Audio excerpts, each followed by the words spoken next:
Hello, I'm Robert Jones, and today we're going to continue with our course, The Top 25 Protestant Reformers. And of course, this is focused on the reformers of the 16th century, and we've reached number 15 for our lesson today, which is Theodore Beza. He's born in France, so he's a Frenchman just like John Calvin was, born in 1519. December 1528, he's taught by a German tutor named Melchior Volmer, who John Calvin was also familiar with. And he meets Calvin during his time under Volmer. So Calvin and Beza were at least associates, if not friends, from almost the very beginning. 1535 to 39, he studied law in Orléans. August 11, 1539, he received his law degree and moved to Paris to begin his practice. So at this point in his life, it's kind of a traditional trajectory for him. 1548 publishes a popular book of Latin poetry called Juvenilia. October 23rd in the same year, 1548, after a period of illness, Beza travels to Geneva with his fiancée, Claudine Denoise, and he meets with his old pal Calvin. They get married in a church in Geneva.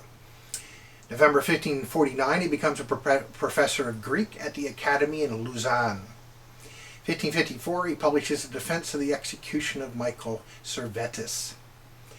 May 14, 1557, with William Farel, he publishes a defense of the views of the Waldensians on the Eucharist. The Waldensians, of course, were kind of proto-Protestants long before Martin Luther came along. 1558, he proposed a union of all Protestants, which was rebuffed in both Zurich and in Bern. He finally settled in Geneva with his pal Calvin and became a professor of Greek and eventually a professor of theology. 1560, he published a personal statement of faith, which was translated into multiple languages. Same year, he traveled to Castle Nerac to attempt to convince King Anthony of Navarre about the righteousness of the Huguenot cause. So we see Beza getting involved in the protection of the Huguenots in France. 1561, he represented the evangelical point of view at the Colloquy of Poissy in France. 1562, he made trips to France, Germany, and England, once again to represent the Huguenot cause.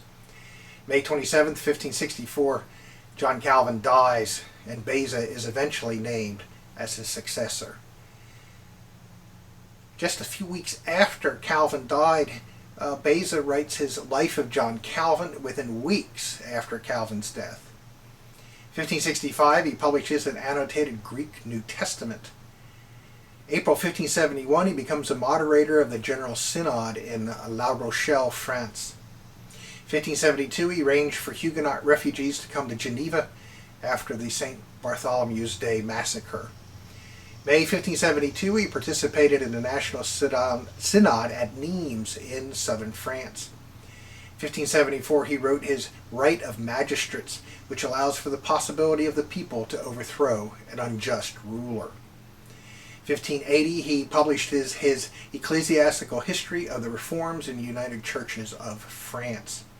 1588, his wife died, and he married widow Catherine de la Plaine. Now he's up in years by this point.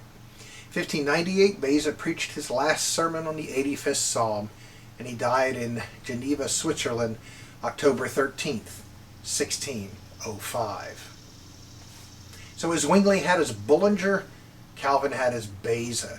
Bullinger succeeded Zwingli, and Beza succeeded Calvin. And both Bullinger and Beza were noted theologians in their own right. It was perhaps predestined that Beza and Calvin would eventually work together. Both were from France. Both received tutoring from the same teacher. Both studied law. Both converted to evangelicalism. And both eventually made their way to Switzerland. Beza made numerous trips to France to plead for better treatment for first the Waldensians and then the Huguenots. One can make a case that Beza was a theological inspiration of the Huguenots even more than Calvin himself. But Beza's influence didn't stop just in Switzerland and in France. The following is an excerpt or an extract of a letter from the Scottish Presbyterian Church to Beza in 1566. They were replying to a request that Beza has sent to John Knox to provide comments on Beza's confession and simple exposition of the Orthodox faith and Catholic doctrines of the pure Christian religion. And he did indeed receive a reply back.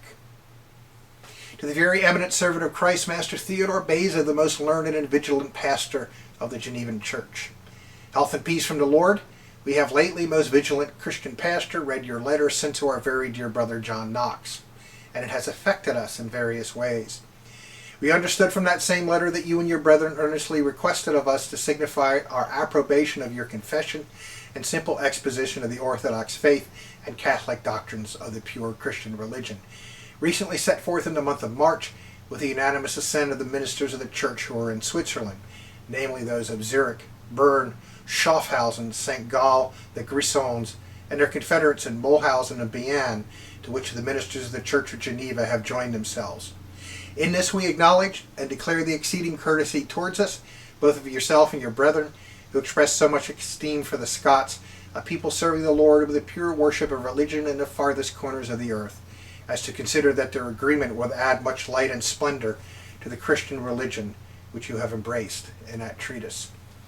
Wherefore, that our diligence might not be wanting to so great courtesy and so just a request, as soon as we receive your letter, we all of us from every town in the neighborhood assembled at St. Andrews, the most flourishing city as to divine and human learning in all Scotland.